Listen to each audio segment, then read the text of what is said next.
অনেকের ক্ষেত্রে খুব বেশি ভ্রান্ত ধারণা আসলে আমরা দেখে থাকি যে পেশেন্টরা এসে সাধারণত আমাদের কাছে বলে থাকেন, ম্যাডাম আমি কি ফ্যাটি লিভারের সমস্যা বা আমার কোলেস্ট্রল লেভেল অনেক বেশি, আমি কি আসলে দুধ খেতে পারবো নাকি বা দুধ কি বাদ দিয়ে দিব। অথবা দুধ নিয়ে তাদের অনেক বেশি কমপ্লেন থাকে যে ম্যাডাম আমি হচ্ছে দুধ খেলে কি আমার ফ্যাটি লিভার বেড়ে যাবে, দুধ খেলে কি আমার কোলেস্ট্রল লেভেলের পরিমাণ বেড়ে যাবে।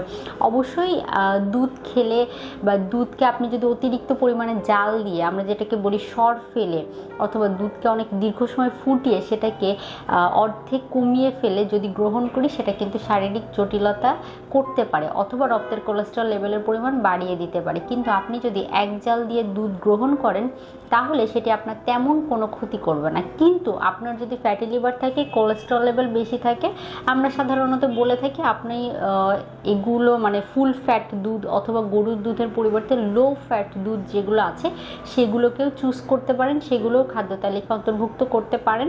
তাহলেও দেখা যাবে যে এটাও একটা গুড হেলদি অপশন হতে পারে আপনাদের জন্য। তো যাদের ফ্যাটি লিভার অনিয়ন্ত্রিত রয়েছে অথবা গ্রেড 3 রয়েছে, তাদের কোলেস্ট্রল লেভেল অনেক বেশি পরিমাণে, তারা এই লো ফ্যাট দুধটা খাদ্য তালিকায় রাখতে পারেন।